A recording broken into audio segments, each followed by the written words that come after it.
Yo quiero compartir algo que el Señor puso en mi corazón, y este se encuentra en el Evangelio de Lucas, capítulo 12, versículo 32. Lucas 12, 32. Y mientras lo ponen en pantalla o usted lo busca, Jesús era para los...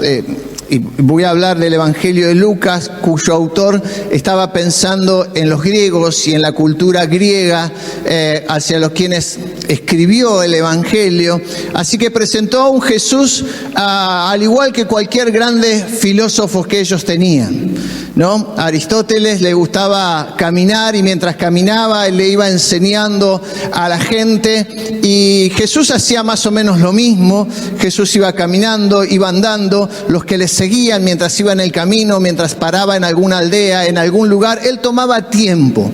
No era un tiempo reloj, no era como nosotros que tenemos reunión 10 de la mañana. Jesús nos decía, vengan el domingo a las 10 de la mañana que está la charla.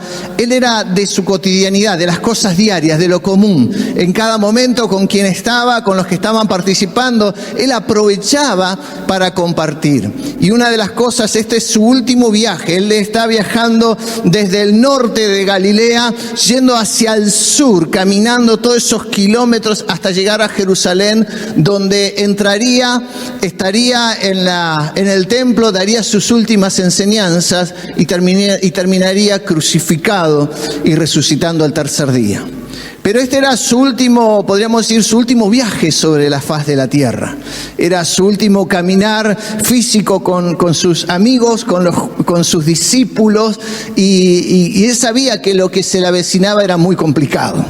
Sabía que lo que vendría dentro de no muchos días iba a hacer que su corazón se llenara de miedo, que su corazón estuviera atemorizado, porque vendrían cosas terribles. Su gran maestro, su líder, su representante, iba a terminar muriendo como un vil delincuente crucificado por el Imperio Romano. Así que él escribe y le dice, Lucas escribe de lo que Jesús dijo y dice así: ustedes son un rebaño pequeño, pero no tengan miedo, porque su Padre ha decidido darles el reino. Y no cierre su Biblia, porque voy a tocar versículo por versículo. Y este versículo muy cortito contiene quizás una de las grandes verdades de lo que es la iglesia y de lo que es el Evangelio. Una de las grandes verdades, una está implícita, otras están explícitas en este texto. Y la primera es que habla de un rebaño. Y si hay un rebaño, ¿qué hay? Hay un pastor. Entonces Jesús está poniéndose como el pastor de este rebaño. Él nos llama a la iglesia un ejército, Él nos llama a su iglesia una fuerza de choque, Él nos llama a su iglesia un movimiento revolucionario. Él dice, ustedes son ovejas, rebaño, ¿no? Y siempre decimos, la verdad que Jesús podría habernos comparado con muchísimas otras cosas, y menos con una oveja, ¿no? La oveja siempre es símbolo de docilidad, símbolo de morir, de sufrir, se la esquila, se la matas, de todo. Y aún así, con todo lo que la oveja nos da, no es el animal más caro, ¿no? En la Argentina se prefiere muchísimo otro tipo de animales que la oveja. Así que, pero Dios quiso, por medio de Jesucristo, decir, ustedes son un rebaño. Y no son grandes, no son extraordinarios, no son superpoderosos, son pequeños. O sea, hay una realidad en que, aunque podemos decir que hay iglesias muy grandes y que hay movimientos muy grandes, aún así la iglesia sobre la faz de la tierra sigue siendo un rebaño pequeño. Sigue siendo pequeño. Estuve hace poco con los pastores de la mitad de la provincia y realmente hay iglesias de 50 personas en ciudades de 50.000 personas. O sea que significa que tenemos un cristiano cada 1.000 habitantes. Somos el 1.000%. ¿Se da cuenta? Y aunque tuviera 500 personas, ¿cuántos seríamos?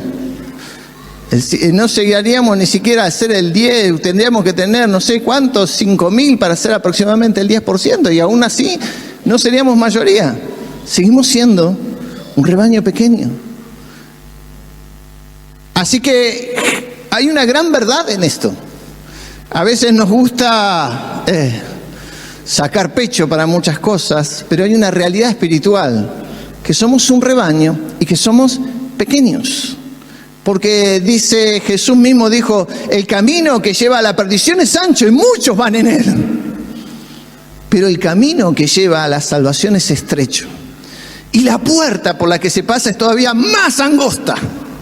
Dice, procuren ustedes, esfuércense en tratar de entrar por esa puerta, porque estrecha es la puerta y angosto es el camino.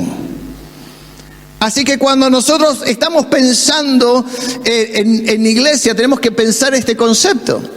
Y vivimos en una sociedad altamente individualista.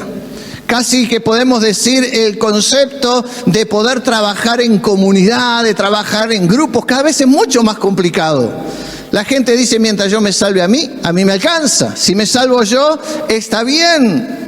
Por eso cada vez el trabajo, inclusive de la propia iglesia, la propia comunidad cristiana, se hace cada vez más complicado.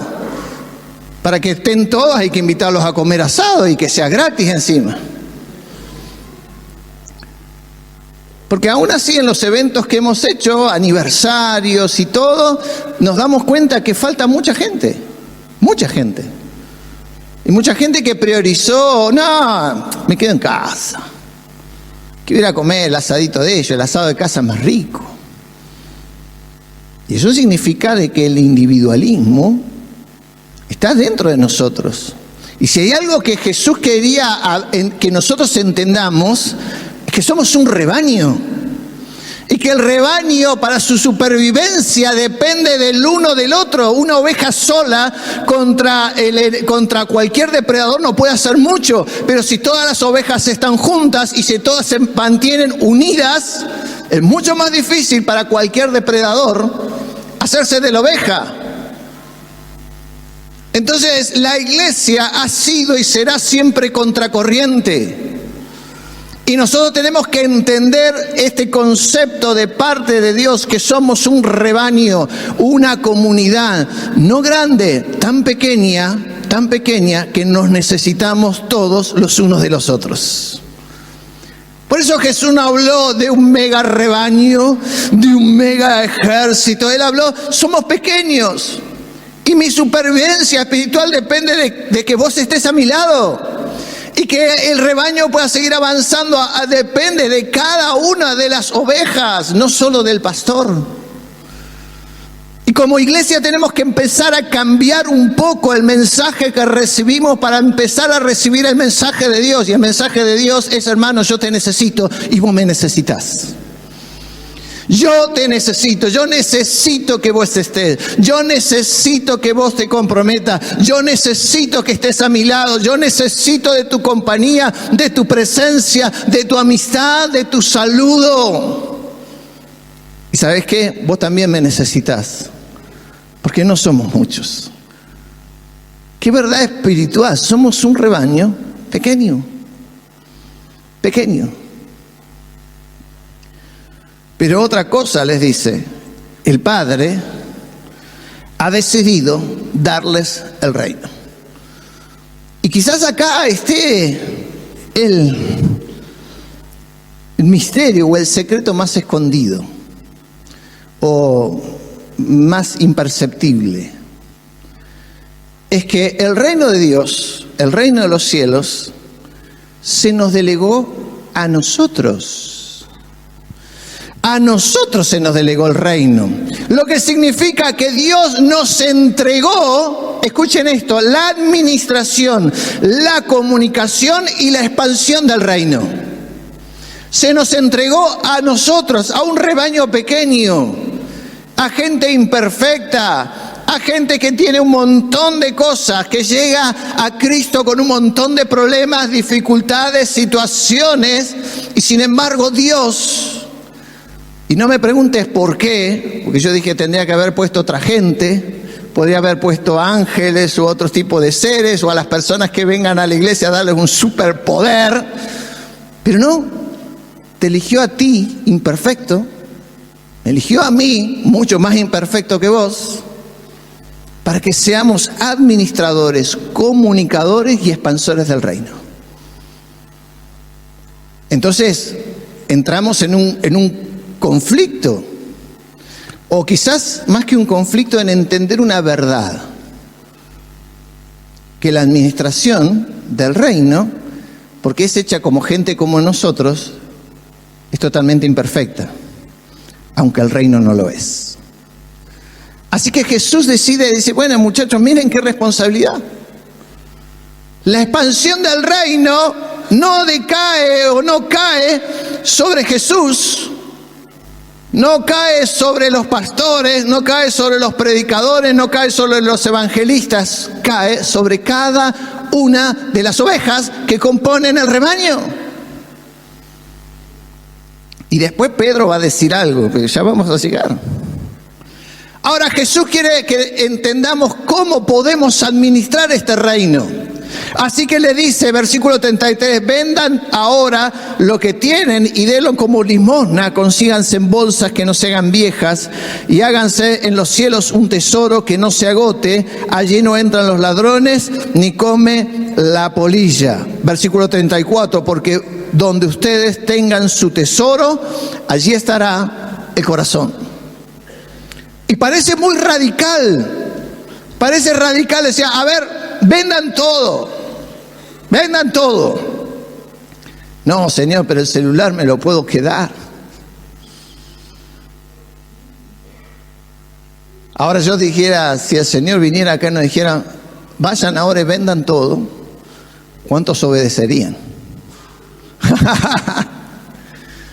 Es que en realidad la primera cosa que el Señor busca para los que administran su reino es que tengan desapego a las cosas materiales que el mundo ofrece. Jesús no quería una iglesia pobre, una iglesia llena de miserables que no tuvieran un peso en el bolsillo.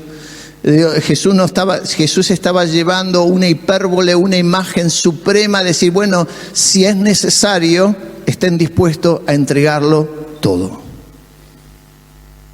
Entonces la conciencia a veces que se tiene y la problemática que enfrentamos como comunidad de iglesia es que hay muy pocos, menos y menos, que están dispuestos a entregarlo todo. Pero a ellos es a quien se les ha entregado el reino, a los que están dispuestos a tener desapego de las cosas materiales, porque donde esté el corazón, dice, allí estará vuestro tesoro. Y que tengan un corazón en el reino de Dios. Para la iglesia es el reino. No hablamos de este templo, no hablamos de esta denominación, no hablamos de este nombre, hablamos corazón con la iglesia. Corazón con el reino de Dios, que tu corazón esté ahí. Porque ¿sabés qué? Ese es tu mejor tesoro que tenés, es que la iglesia, el reino de Dios, sea tu tesoro. Y Jesús está buscando a esa gente. Por eso cada vez vemos que el rebaño todavía es cada vez más pequeño. Cuando empezamos a ver estas cosas, cada vez es más pequeño. Vivimos en una sociedad donde servir y el servicio es complicado. La camiseta de la selección argentina solo tiene las estrellas de los campeonatos que ganamos, pero nunca los subcampeonatos. Porque alguien dijo, salir segundo es ser el primer perdedor. Y sabés que el reino llama y busca gente perdida y a perdedores para entregarle el reino. No busca a los campeones.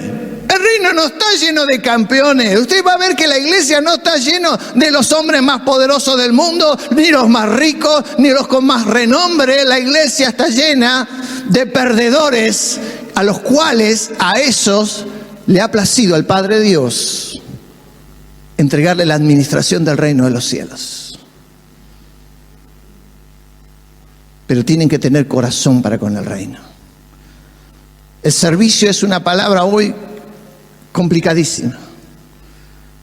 Me gusta a veces ver a hermanos que están juntando papeles, limpiando. Ayer me impactó el corazón. Había unos hermanos que vieron una suciedad y no eran los responsables, pero fueron, buscaron una escoba, limpiaron y lo guardaron. Nadie les mandó, nadie les dijo, lo tenés que hacer, es tu obligación. No. Hay servicio. Pero hoy la gente parece que si no le pagás no hace nada. Si no hay una recompensa, porque donde esté tu tesoro, está tu corazón. ¿Dónde está tu tesoro? Por eso lo primero que Jesús le habla para ser buenos administradores es que tengan desapego. Desapego de las cosas de esta tierra, porque son tan triviales y tan fugaces que lo importante tiene que ser donde está el reino de los cielos, donde tengan tu tesoro, allí estará tu corazón. Versículo 35, manténganse listos con la ropa puesta y la lámpara encendida. El reino busca gente predispuesta, que tenga predisposición para hacer las cosas. La iglesia tiene que olvidarse de que para que haga algo se tenga que estar arengando y arengando y arengando, haga y demostrarle los 100.000 las razones por qué tiene que hacerlo. El reino de Dios y Jesús busca gente que esté dispuesta, que tengan ceñida la ropa. En los tiempos antiguos, donde la ropa era larga, para poder moverse rápido se tenían que levantar los pliegos y ajustarlo al cinturón. Me gusta la versión Reina Valera antigua, donde dice que tengan ajustado el cinto. Ajustado el cinto. ¿Qué hacemos nosotros a veces los que tenemos algo de pancita? Yo la tengo bien escondida, pero se nota cuando me siento. ¿No? Llegamos a casa. ¡Ay, nos desabrochamos el cinto! Oh, ahora sí. Basta de guardar la panza.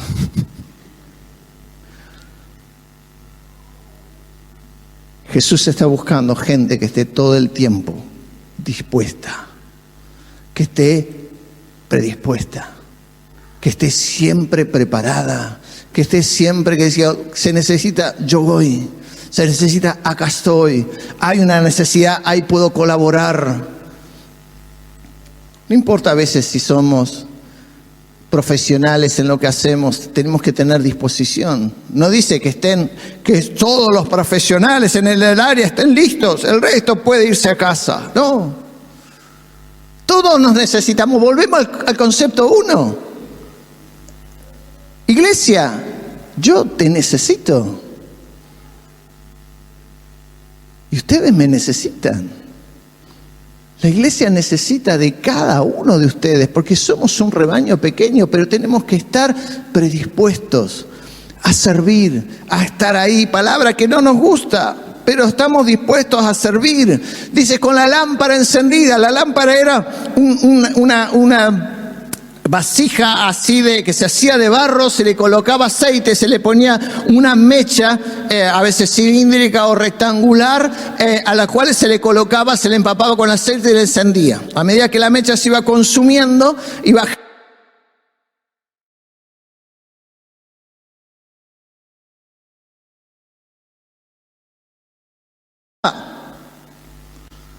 O sea, no solo Jesús está hablando a gente que tiene que tener predisposición, sino hace una comparación muy finita. Gente que tenga una vida espiritual al que le preste mucha atención. La lámpara no era algo que vos podías dejar ahí encendida y te ibas. No es como la luz de tu casa que prendés en la noche, la prendés, te vas a dormir y mañana la apagás. No. La lámpara de la que Jesús compara era algo que vos tenés que estar mirando todo el tiempo. Cuando la luz está bajando, ir, hacer el detalle, fijarse que tenga aceite. La vida espiritual no es autónoma. La vida espiritual no es algo que te alcanza con algo de vez en cuando, con recibir un toque de vez en cuando, con escuchar un mensaje de vez en cuando, con leer la Biblia de vez en cuando. La vida espiritual es algo que hay que estar continuamente encima, prestándole atención, porque si no, ¿sabes qué? Tu lámpara se apaga. ¿Por qué vemos creyentes cristianos desmotivados? ¿Por qué vemos creyentes arrastrando, perdón la frase que decía mi madre, arrastrando las patas para hacer algo, ¿no? ¿Por qué lo vemos? Porque su lámpara se apagó. Porque su lámpara está echando humo. Porque hace rato no mira cuál está su vida espiritual, no está atento. Que ha dejado de ser luz en su casa, que ha dejado de ser luz en su barrio, que ha dejado de ser luz en el lugar donde está. Porque tu lámpara se te apagó. Y tu fachada de cristiano se derrumba cuando tu lámpara está apagada.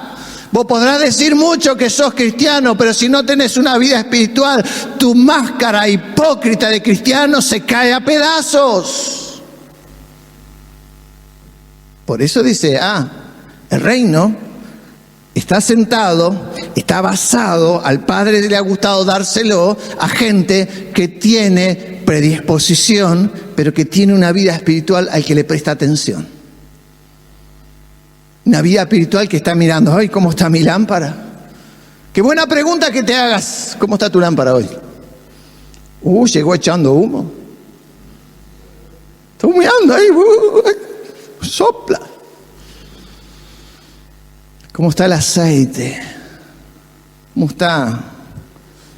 ¿Sabes que el pastor que yo me convertí allá en Buenos Aires, hace ya muchos años,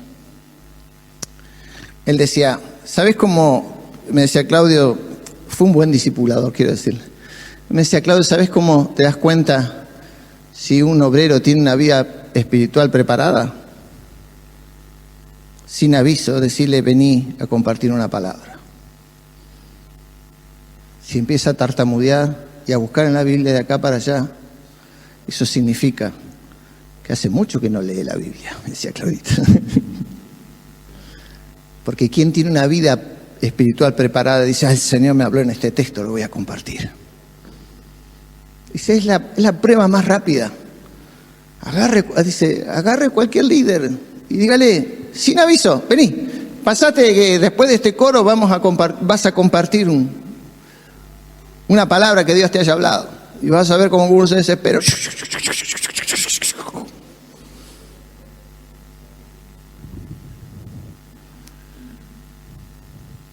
Versículo 36, sean como los siervos que están pendientes de que su Señor regrese de una fiesta de bodas. Y en cuanto su Señor llega y llama, ellos le abren ¿cómo? Enseguida. Rápidos, el reino depende de gente que actúe rápido cuando sea necesario.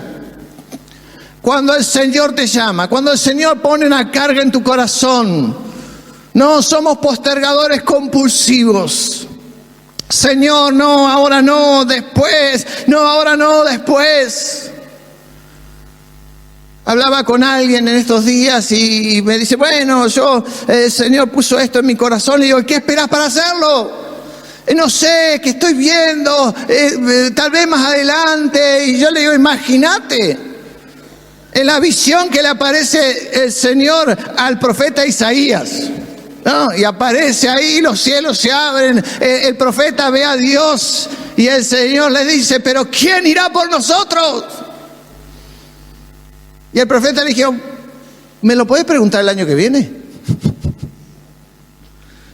El año que viene, puede ser que después, no sé, déjame ver cómo está mi agenda, Señor, a ver, ¿qué hago?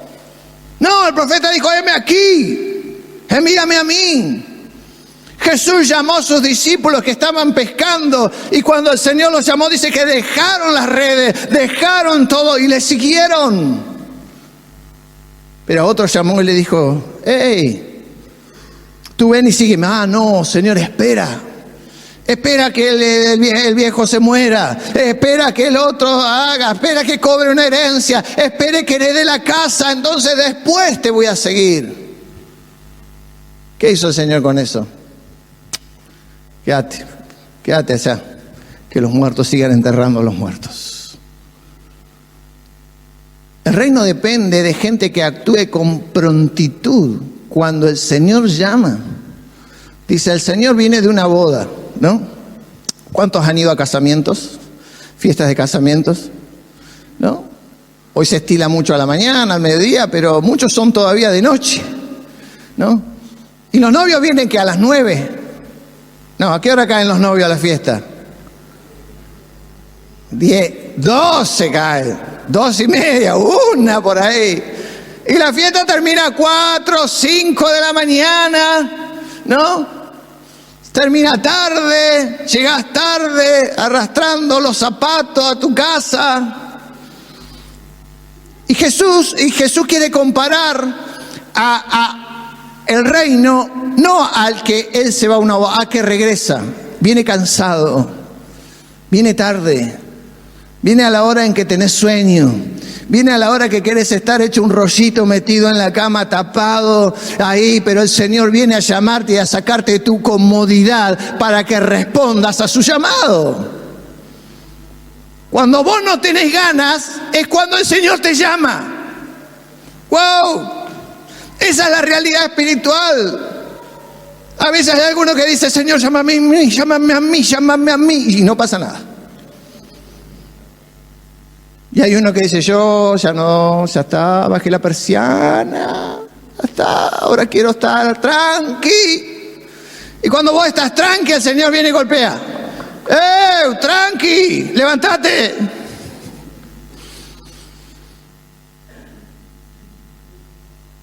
Porque a veces pensamos que Dios espera que actuemos de acuerdo a nuestras emociones. Hoy, Señor, tengo ganas de servirte, estoy power, estoy allá arriba.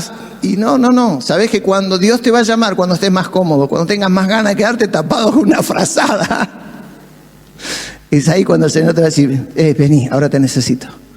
Pero Señor, me está yendo bien en el negocio, me está yendo bien, estoy haciendo plata, al fin estoy haciendo plata. Y el Señor dice, no, yo te necesito. Pero Señor, ¿qué voy a cerrar más temprano? ¿Qué va a pasar si vienen 2 clientes después que cerré? Justo que estoy pagando el 0 kilómetro y la cuota subió tanto, necesito seguir trabajando. Y ahí cuando vos estés cómodo es cuando cae el Señor y golpea la puerta. Porque seguimos en el concepto al principio. El Señor busca gente que esté dispuesta a dejarlo todo por servirlo a Él. Y sobre eso descansa el reino. Dichosos los siervos que al su Señor encuentra pendiente de su regreso. Le digo que Él se ajustará la ropa, Él lo hará sentarse a la mesa y Él mismo vendrá a servirle. Dichosos los siervos a los que su Señor encuentre así, porque aunque llegue a la medianoche o aunque llegue a la madrugada, ellos van a estar dispuestos. Versículo 30, por esto deben saber, si el dueño de la casa supiera qué hora va a llegar el ladrón, estaría pendiente y no permitiría que roben su casa. Así también ustedes deben estar preparados, porque el Hijo del Hombre vendrá cuando menos lo esperen.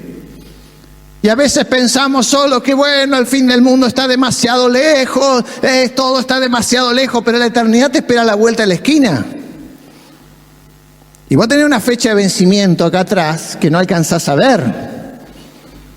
Todos tenemos fecha de caducidad. Hay un momento en que llega la fecha de expirar y te sacan del estante y ya, listo, marcha a tierra. No necesitamos que llegue el fin del mundo para encontrarnos con Dios. La vida tiene un final y puede ser tan sorpresivo que ya no te dé tiempo para hacer lo que el Señor te llamó a hacer. Algunos piensan, no, tengo todavía más vida, tengo mucho para adelante, tengo mucho para seguir adelante, y sin embargo no hay más vuelta.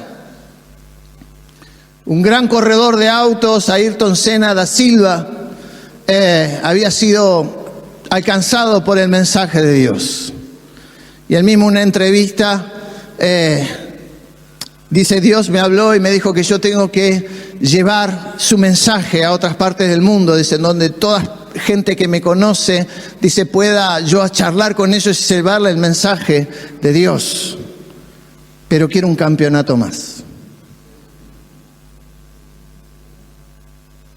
Y en la curva de Tamburello, su auto se rompió un extremo de dirección a más de 200 kilómetros por hora, por más que tenía el casco más seguro del mundo. Escúchenme esto, Ayrton Senna tenía el casco más seguro del mundo, pero un hierro volando a más de 200 kilómetros por hora penetró el casco más seguro del mundo y lo mandó a la eternidad. Solo le faltaba un campeonato más. Pensaba que tenía mucha más vida. Bienaventurado, dice, el que el Señor encuentre trabajando, disponible, porque no sabemos a qué hora. Versículo 41. Gracias que me entregaron temprano, tengo buen tiempo. Entonces Pedro le dijo: Señor, esto que vos estás diciendo, esta parábola, ¿es para nosotros o para todos?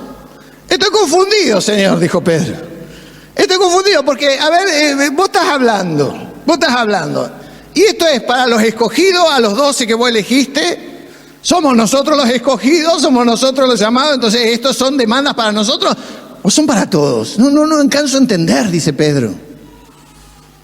Porque a veces pensamos lo mismo, pensamos que las demandas del reino son para los pastores, para los líderes, para los que están en eminencia, los que están allá arriba. Eso sí, ellos tienen que dejarlo todo, tienen que morir, tienen que entregar la sangre, que los misioneros se vayan allá y que lo hagan pedazos, que los corten en 5 churrascos y lo pongan a la parrilla. Porque eso sí, ellos dijeron que sí, Señor, entonces están dispuestos a morir, pero yo no.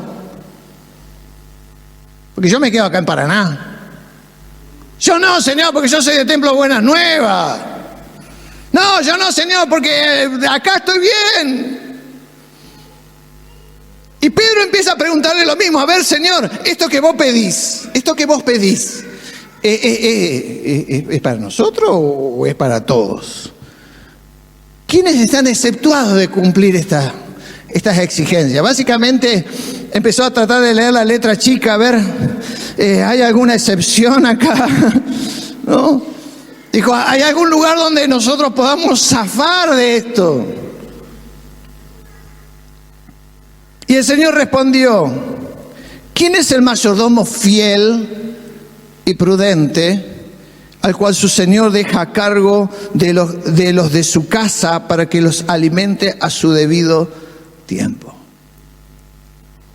Y si usted es buen lector, seguramente se va a dar cuenta que Jesús deja de hablar de siervos para hablar de mayordomos, ¿no? Y la palabra siervos en griego es doulos, o un esclavo, alguien que de pronto fue comprado, fue llevado a la fuerza. El Imperio Romano tenía que conquistar un territorio y los soldados sobrevivientes los agarraban, los capturaban y los vendían como esclavos.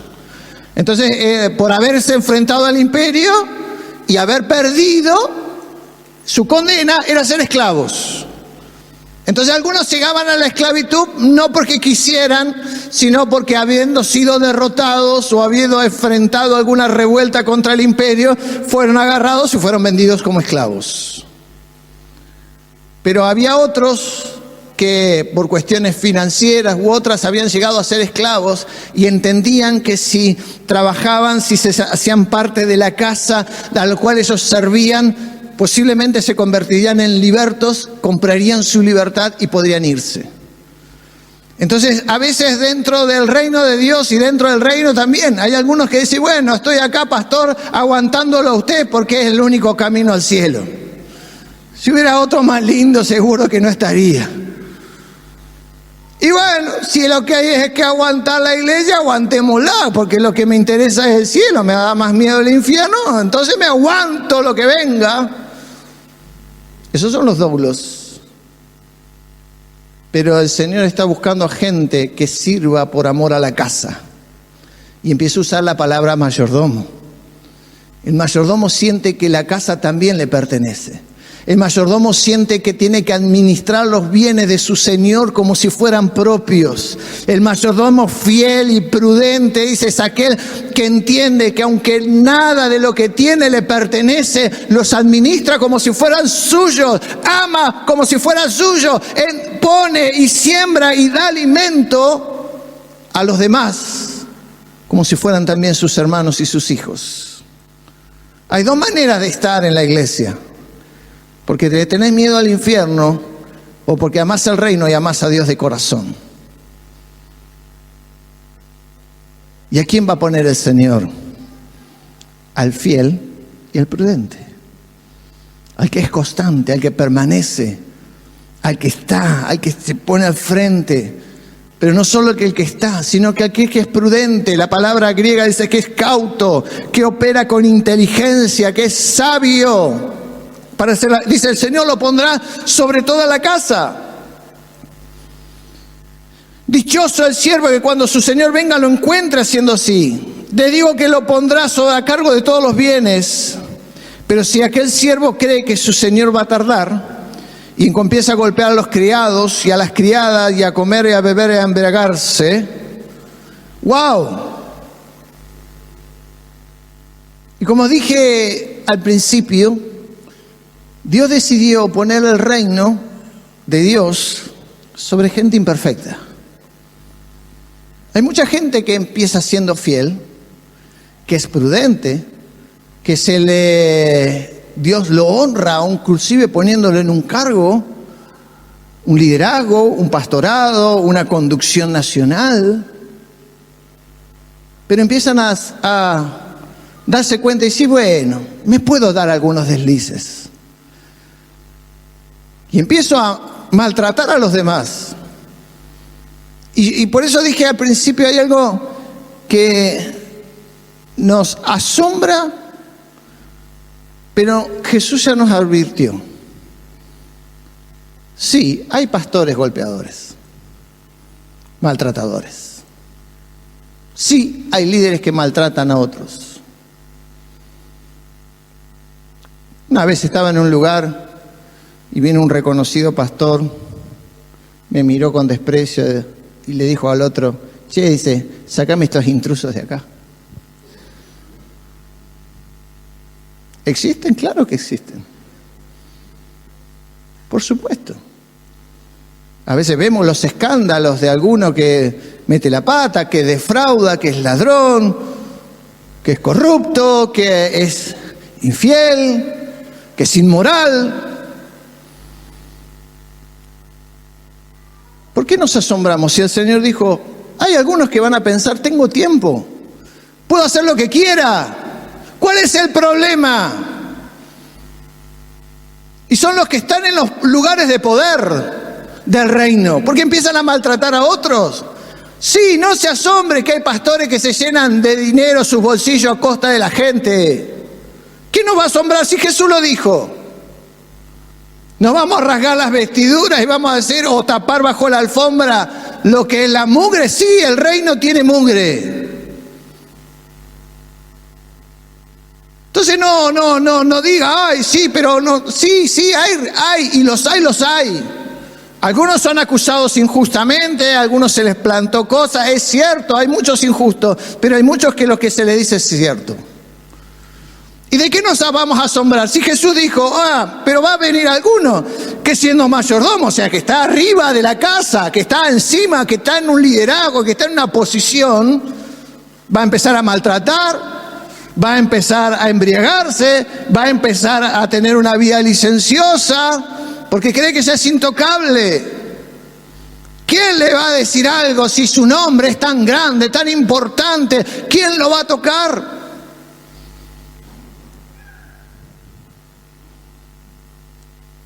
El Señor de aquel siervo vendrá cuando éste menos lo espere y en la hora que no sabe, y lo castigará duramente y lo echará con los incrédulos. Siempre hay justicia de parte de Dios. Como yo dije, uno puede tener una careta o una máscara, y me gusta porque la palabra incrédulo en griego en realidad lo pondrá con los hipócritas. Lo pondrá con los hipócritas, con los que tenían una máscara, una fachada, una apariencia. Porque dijo, vendrán muchos con apariencia de piedad. Lo dijo el Señor, claro que lo dijo, vendrán muchos con apariencia de piedad. Y los apóstoles dicen, pero negarán la efectividad de ella. sus propias vidas terminan negando. El reino de Dios es un reino que está hecho por Dios, que se mueve por Dios, que tiene sus cosas, sus misterios, avanza, se fortalece, pero trabaja con hombres dispuestos, predispuestos, y con hombres también que se pueden desviar del camino. Por eso es esto, que nada te haga perder la fe, porque tu mirada tiene que estar puesta en el Señor. Y es necio decir no existe, existe, porque Jesús lo dijo que existe. Que son todos, claro que no, pero que algunos hay, los hay. Pero dice que el Señor no lo dejará pasar. Y vendrá cuando no lo espera, cuando parece que nada lo puede tocar. Un conocido predicador en los Estados Unidos, conocido por denunciar a sus propios compañeros de ministerio, él mismo fue un día sorprendido en una acción totalmente repudiable para lo que él decía hacer, y no vio venir la destrucción. ¿Por qué? Porque el Señor opera de esa manera. Y dice, su castigo será fuerte, será fuerte, será fuerte, será puesto con los incrédulos, con los hipócritas, con los que han rechazado el reino. Por eso, hermano, aunque a veces parezca que el Señor se atrasa, que el Señor no viene, que tenemos tiempo, sea siempre fiel en lo que usted hace, sea honesto, sea justo, sea transparente, sea leal. Aunque parezca que hoy no pasa nada, que hoy nadie lo mira, que hoy nadie lo controla, hay alguien que está mirando desde el reino de los cielos, y es el Señor. Versículo 38. Pero el que se hace acreedor a recibir azote sin conocer, el 47. El siervo que a pesar de conocer la voluntad de su Señor, no se prepara para cumplirla, se hace acreedor de muchos azotes. Hay otra parte, porque no solo van a ser castigados de parte de Dios los que actuaron mal, sino que aquellos que siendo llamados por Dios, que aquellos que tienen un corazón al cual Dios puso algo en su corazón, pero no se prepararon para hacer la tarea. La iglesia necesita de obreros, siervos, gente que sirva pero preparada, que lo haga con excelencia, que lo haga si usted tiene que predicar, vaya, estudia, anótese en el IET, haga todos los cursos, haga un instituto bíblico, prepárese, sea el mejor. Si usted lo prepararon para ir a una calle a evangelizar, vaya, lea libros de evangelismo, prepárese, sepa el plan de salvación, preséntelo con nivel. Si a usted Dios lo llamó a repartir, bueno, prepárese, sea buen administrador, hágalo de la forma correcta y justa. Si Dios te puso a estar en la puerta, haz el mejor que está en la puerta, sonriendo, siendo amable, extendiendo la mano. Si Dios te llama a cantar, anda un profesor de canto. Porque dice, el que sabe la voluntad de su Señor, pero no se prepara. Para Dios está todo bien, hagámoslo así nomás. También será reprendido de parte de Dios. También va a ser reprendido. Por eso, esto lo dice el Señor, será acreedor, pero el que se hace acreedor de recibir azotes sin conocer la voluntad de su Señor, será azotado poco, porque al que se le da mucho, también se le exigirá mucho, y al que se le confía mucho, más cuentas se le va a pedir, más se le va a pedir. Al que se le da mucho, vas a tener que rendir más cuentas. Si Dios ha puesto algo en tu vida, una capacidad, y no lo haces, también vas a dar cuenta. Porque Jesús habló de otra parábola, la parábola de los talentos. A uno le dio 5, al otro le dio 2 y a otro uno le dio 1. Y el que tenía 1 dijo, bueno, ¿qué vamos a hacer? Eso es muy poco, vamos a esconderlo. Pero ¿qué pasó? El Señor después lo reprendió, lo echó afuera y tomó de ese que tenía uno y se lo dio al que más tenía, porque el que más tiene, más se le dará. Pero el que retiene, el que más retiene, es el que más pierde. Son la forma con que el reino avanza. El reino de Dios avanza de esta manera. Servir tiene un costo, pero servir también implica rendir cuentas. Lo que hacemos delante de Dios tiene premio de parte del Señor, pero no hacerlo o hacerlo incorrectamente. ¡Wow! Porque ya nos ponen dos cosas. Hacerlo, uno lo puede hacer, pero también lo puede hacer mal. También hay justicia de parte de Dios para eso. La justicia tiene que ver con ajustar cuentas. Con ajustar cuentas. Hay una parte donde Jesús está y empieza a separar las ovejas de los cabritos. Empieza a separar. No sé en qué momento bien será de la eternidad o si lo hace cuando usted muere. No explica la Biblia en qué momento, pero hay un momento en que empieza a decir, estos son ovejas, estos son mi manada pequeña. Estos son los que yo les confié al reino. Estos son los que fueron prudentes, los que actuaron, los que estuvieron preparados, los que fueron honestos, los que trabajaron con corazón sincero. Estos son los que el reino de Dios avanzó por estas ovejas. No muy fuertes, no muy grandes, no muy poderosas, pero fieles del pequeño rebaño al que yo he pastoreado. Estas son mis ovejas. Y estos cabritos, a los que les gusta andar solo por ahí haciendo de las suyas, los va a separar. Y los que separen van a decir, pero Señor, en tu nombre hicimos tantas cosas. No te conozco, dice el Señor. No te conozco, hacedor de maldad.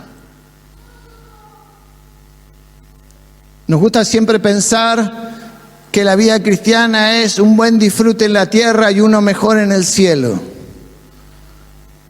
Pero la vida cristiana es mucho más que un buen disfrute en la tierra y uno mejor en el cielo. La vida cristiana es la responsabilidad que el Señor puso sobre nosotros, manada pequeña, de ser administradores, comunicadores y expansores del reino de los cielos.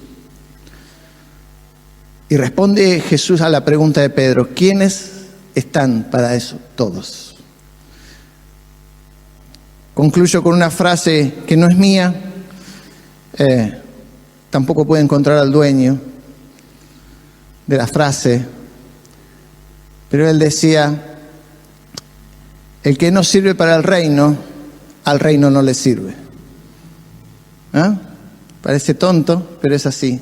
Si usted no sirve al reino, usted no está, al reino de Dios usted tampoco sirve. Es inútil para el reino alguien que no sirve.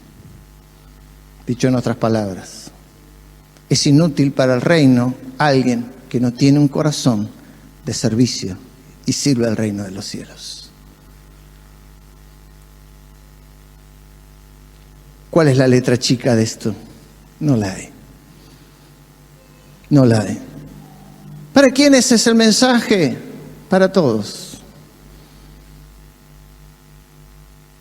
No hay ninguno exceptuado de lo que Jesús dijo. El mensaje del reino es para todos, siervos y mayordomos de la casa.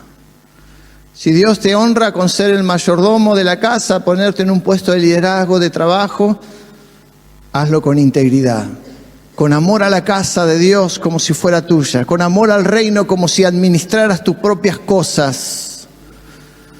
Si Dios te pone en una posición de servicio, hacela con predisposición, con rapidez, con prontitud. Que no necesiten estándote arengándote, convenciéndote ahí una y otra vez y muchos mensajes para que digas, Señor, acá estoy. Porque el Señor dice que a los que están listos, a los que están preparados, Él mismo va a venir a servirles. ¿Sabe qué significa eso? Que cuando vos te pones en las manos de Dios, Dios está dispuesto a suplir todo lo que vos necesitas para cuando trabajas en sus manos. Él mismo dice que Él se va a ceñir y también te va a traer lo que vos necesitas. Nunca perdés cuando entregas para el reino de Dios, jamás perdés. Porque el que está allá arriba empieza a darte y a servirte a vos lo que vos necesitas. Un pastor con el que compartí el día jueves, él decía, siempre escuché de esto, dice, de que abre la mano para que el Señor te dé. Y yo pensaba para mí adentro, dice él, muy honesto, eso no es verdad. Eso no es verdad. Y Dios me llamó al ministerio y tuve que aprender que abrir la mano no era solamente entregar la plata, era entregar la vida y entregar la familia. Y un día mientras, él dice, hace milanesas, y mientras preparaba las milanesas lloraba delante del Señor. Dice, Señor, yo te entregué todo y acá estoy haciendo milanesas. Dice que el Espíritu le habló, dice, ¿y qué acaso yo no te he servido en todos estos años? ¿Qué te ha faltado desde que estás conmigo? Y entendió que abrir la mano no era dar dinero. Abrir la mano era entregar la vida y el corazón a Jesús, al servicio de Dios. Y él dice, ¿sabes qué? Dios nunca me dio un buen auto. Pero tengo hermanos con buenos autos que me llevan a todos lados cuando los necesito. Y él me dio, dice, una familia de la fe que siempre ha suplido todas las cosas que yo he necesitado. Porque somos una manada pequeña, un pequeño rebaño del pastor. Yo te necesito, hermano, y vos me necesitas. Ninguno de los que está acá está de sobra. Ninguno de los que está acá es prescindible para el reino. Aunque vos mismo tal vez te sientas, y bueno, si yo no vengo parece que no pasa nada, que la iglesia sigue igual. Si yo dejo mi lugar, dejo mi puesto, dejo mi lugar, bueno, la iglesia sigue. Sí, va a seguir porque Dios sigue supliendo obreros. Pero no significa que no te necesitemos. Como oveja te lo digo, a vos que sos oveja también, cuídame, ponete al lado mío, seamos manada pequeña, estemos juntos, cuida mi costado, yo cuidaré el tuyo. ¿Vendrán ataques? Sí, pero voy a poner mi lana en mi costado para protegerte. Como vos vas a poner tu lado y tu lana para protegerme a mí cuando venga alguien a atacarme. El Padre le ha parecido bien a nosotros, manada pequeña, entregarnos este reino inmensurable, gigante, tremendo, a ovejas que seguimos la voz del buen pastor.